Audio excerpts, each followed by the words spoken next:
ఒక ఊరిలో ఇద్దరు భార్యాభర్తలు ఉన్నారు. వాళ్ళిద్దరు ఏ ముహూర్తంలో పుట్టారో కానీ పరమ తిండిపోతులు.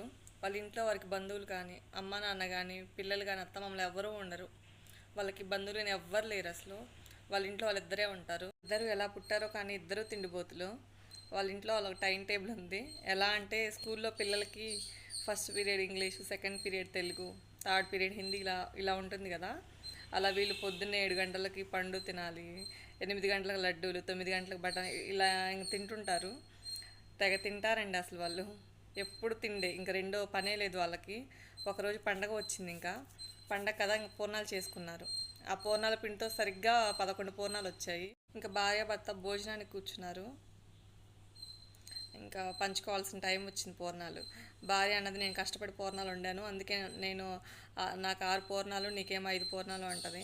అప్పుడు భర్త, నాకు 6 నీకు 5 అంటాడు. ఇంక ఇట్లా ఇద్దరు ఇంకా కొంచెం వాదన పెట్టుకుంటారు. కానీ వాళ్ళు పూర్ణాలను సగం చేసుకుని ఇద్దరు 5.5, 5.5 తీసుకోవచ్చు. కానీ ప్రాబబ్లీ వాళ్ళు పూర్ణం తుంచకూడదని రూల్ పెట్టుకున్నారేమో. భర్త ఏమో నేను కష్టపడి సంపాదించాను అని నాకు 6 నీకు 5 అంటాడు. భార్య ఏమో నాకని. ఇంకిద్దరు రాజీ పడలేదు. ఇంకిద్దరు అలా కాదు అని ఒక విషయంలో ఇంక రాజీకి వస్తారు. ఏంటంటే రేపు పొద్దున ఎవరు ముందు నిద్ర లేస్తే వాళ్ళకి 5 పూర్ణాలని, ఆలస్యంగా లేచిన వాళ్ళకి 6 పూర్ణాలని ఇంక రాజీ పడ్డారు. ఇంకిద్దరు నాకంటే నాకన్నట్టుగా. అందులో పాపం తిండిపోతులు కదండి. ఆ ఒక్క పూర్ణం కోసం పొద్దున్నే ఇద్దరు నిద్ర లేవరండి. అంతే పడుకున్నారు. పొద్దున్నే 7 అయింది, 8 అయింది, లేవలేదు. 9 అయింది, అయినా లేవలేదు. చుట్టుపక్కల వాళ్ళేమో వీళ్ళేంటి ఇంకా తలుపులు తీయలేదు, వీళ్ళకి ఏమైంది అని డౌట్ వచ్చింది. ఏమైపోయారు అసలు వీళ్ళు అని గట్టిగా కొట్టి పిలుస్తారు. అయినా లేవలేదు. భార్యాభర్తలకి వినిపిస్తుంది. అమ్మో లేస్తే మళ్ళీ 5 పూర్ణాలు అని ఇద్దరు సైలెంట్గా పడుకునే ఉంటారు. ఇంటి పక్కన వాళ్ళేమో తలుపులు కొట్టి కొట్టి ఇంకా పగల కొట్టేస్తారు తలుపులు. వీళ్ళు ఎంతసేపటికి తీయకపోతే లోపలికి వచ్చేస్తారు. గట్టిగా వాళ్ళని కదిలించి పిలిచినా లేవట్లేదు ఇద్దరు. లేస్తే మళ్ళీ 5 పూర్ణాలే. ఒక పూర్ణం కోసం ఇద్దరు చస్తున్నారు పాపం కదలకుండా. వాళ్ళేమో కదిలించి కదిలించి వీళ్ళు లేవట్లేదు, చనిపోయారని ఇంక నిర్ణయించేసుకుంటారు. ఇంకా వాళ్ళేమో 2 పాడలు తీసుకొచ్చి ఇద్దరిని ఒక్కొక్క పాడ మీద పడుకోబెడతారు. ఇంకా శ్మశానానికి తీసుకెళ్తారు.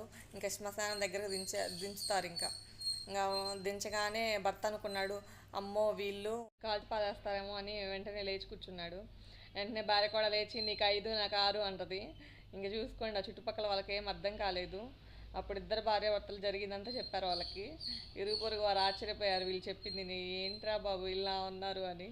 అసలు పరమ తిండిపోతులండి అసలు. మరి ఒక పూర్ణం కోసం ప్రాణం కూడా పోగొట్టుకోవడానికి రెడీ అయ్యారు.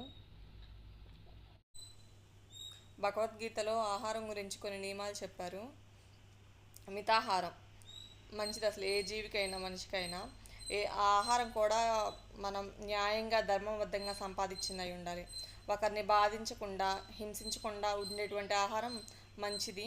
ఒకరిని బాధించి హింసించినటువంటి ఆహారం తింటే అది జీర్ణం కాదు, రక్తం కూడా పాడైపోతుంది. ఆ ఆహారం కనుక మంచిది తీసుకుంటే శరీరం మనసు అన్నీ మంచిగా ఆరోగ్యంగా ఉంటాయి. మనసు శుద్ధంగా ఉంటుంది. ఆహారం విషయంలో ప్రతి ఒక్కరూ చాలా జాగ్రత్తగా ఉండాలని చెప్పారు. అందుకే సాధ్యమైనంత వరకు అందరూ సాత్విక ఆహారం, శాకాహారం తినడానికి ప్రయత్నించండి. మీరు చక్కగా ఆనందంగా ఆరోగ్యంగా ఉంటారు. శాకాహారం తినేవాళ్ళు కూడా మసాలాలు ఎక్కువ వాడుతున్నారు ప్రజెంట్. అది సాత్విక ఆహారం అవ్వదు. ఈ మసాలాల వల్ల కూడా చాలా ఆరోగ్య సమస్యలు వస్తున్నాయి. అందరూ అందుకే కొంచెం మసాలాలు తక్కువగా వాడండి, ఆరోగ్యాన్ని జాగ్రత్తగా ఉంచుకోండి. ఈ స్టోరీ ద్వారా నేను చెప్పదలుచుకుంది ఏంటంటే, ఆహారం తక్కువగా తీసుకోండి, యాక్టివ్గా ఉండండి.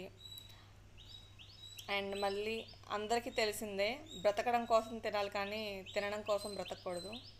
ఈ స్టోరీ మీకు కొంచెమైనా నచ్చితే ప్లీజ్, ఏమైనా ఇన్ఫర్మేషన్ అందితే మా రాజీవీస్ మోటివేషనల్ హబ్ అనే ఛానల్ని సబ్స్క్రైబ్ చేయండి, అలా లైక్ చేయండి. Thank you so much.